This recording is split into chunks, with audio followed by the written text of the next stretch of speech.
شیطان الرجیم. بسم الله الرحمن الرحیم. دوستای بیننده امیدوارم که جور سلامت باشین. خدمتتون سلام عرض منم.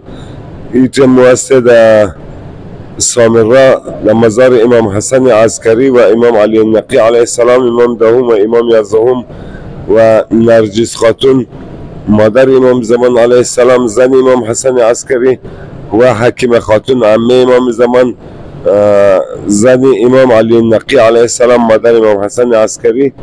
این زیره که روبروی شما می‌بینید منزید دو امام دفنه، یک امام علی النقی علیه السلام و یک امام حسن عسکری علیه السلام و مادر امام زمان و حکیم خاتون عمه امام زمان. این چهار مزار دمونه یک زیره است.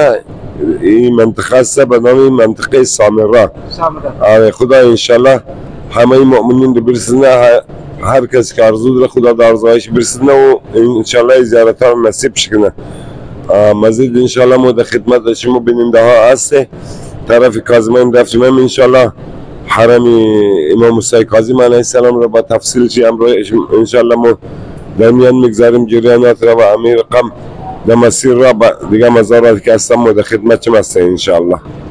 آقا صاحب درباره نرجس خاتون بودیم که اینا کی بودن؟ این حکیم خاتون عمه امام زمان میشه، خوار امام حسن عسکری، دختر امام علی النقی علیه السلام. نرجس خاتون زن امام حسن عسکری، مادر امام زمان علیه السلام بوده. آره این عروس امام علی نقی علیه السلام، امام دهم.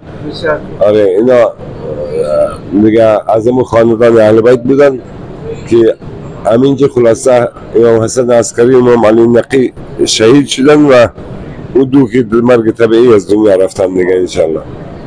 آره بسیار مهربانی آقا صاحب. آقای نصیری بسیار مفید معلومات از طرف شما برای فالوورای اسم ملام شد رو در کاروان کشته دیگه. بسیار تشکر، بسیار مهربانی شما. جور باشه آقا. دوستا اینی بود چیزی چهار اماما کسته دم یک جای زیر زمین یک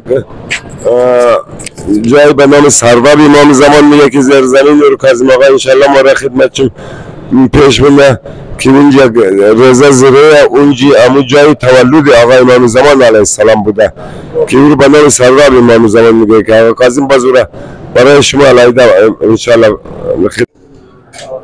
دوستا یو جای است که منجی تولد امام زمان علیه السلام شده بود که من شما نشون میدم درو.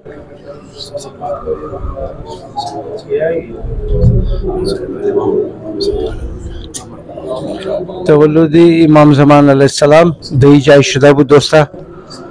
بسیار مفید معلومات میدم ما شما را در ذریعه ویدیوی خو، در ذریعه چینل خو.